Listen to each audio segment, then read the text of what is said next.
एक राजा ने अपने राज्य में घोषणा करवा दी कि जो भी यहाँ चोरी करता हुआ पकड़ा जाएगा उसे कठोर दंड मिलेगा। उस क्षेत्र में कोई भी चोरी नहीं करता था, किंतु एक व्यक्ति आदत से मजबूर एक दिन चोरी करते हुए पकड़ा गया। चोरी भी क्या कर रहा था, किसी खेत से प्याज चुरा रहा था।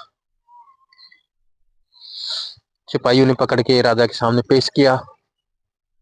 राजा ने कहा कि तुम्हें पता नहीं था कि हमारे राज्य में चोरी करना बहुत बड़ा अपराध है, तुम्हें दंड मिलेगा। अब तुम्हारे सामने तीन ऑप्शन है,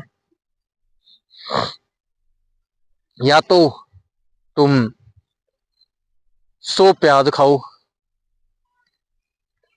या तुम 100 रुपए दंड के दो, या तुम 100 कोड़े खाओ।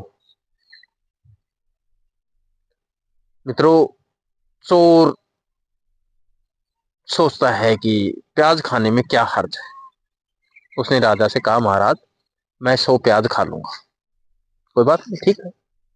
राजा ने उसके सामने 100 प्याज रखवा दी। वो खाने लगा। 20-25 प्याज खाते खाते उसका मुंह भयंकर जलन करने लग गया, नाकों से आंखों से पानी शुरू हो गया और अब उसके बस की बात नहीं थी कि वो और प्याज खा सके। उसने चिल्ला के कहा, महाराज ये काम मैं नहीं कर सकता, ये मेरे बस में नहीं है, मैं 100 कोड़े ही खा लूंगा। राजा ने फिर कहा, ठीक है। कोड़े मारने वाले को बुलाया गया और चोर पे कोड़े बरसना शुरू हो गया। 40-50 कोड़े पड़े। चोर जोर से चिल्ला पड़ा, महाराज रुक जाइए, महाराज इसको रोक दीजिए, ये मेरे बस की बात नहीं है, मैं 100 रुपए ही चुका दूंगा। राजा ने कहा, ठीक है।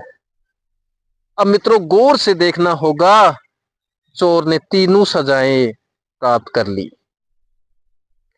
प्याज खाने की सजा भी प्राप्त कर ली, कोड़े खाने की सजा भी प्राप्त कर ली, और अंत में 100 रुपए भी चुकाने पड़े।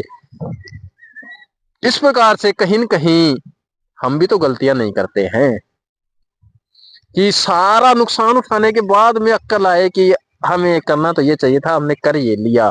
बहुत सी बार हम ये सोच रहे हैं कि हम ऐसा करेंगे तो हमारा धन बच जाएगा, ऐसा करेंगे तो हम धन बचा लेंगे, ऐसा करेंगे तो हम बहुत पैसे वाले हो जाएंगे, और ऐसा करते करते कभी स्वास्थ्य से खिलवाड़ कर लेते हैं, और कभी रिश्तों में खटास पैदा कर लेते हैं, और कभी अपनी बेइज्जती करवा लेते हैं।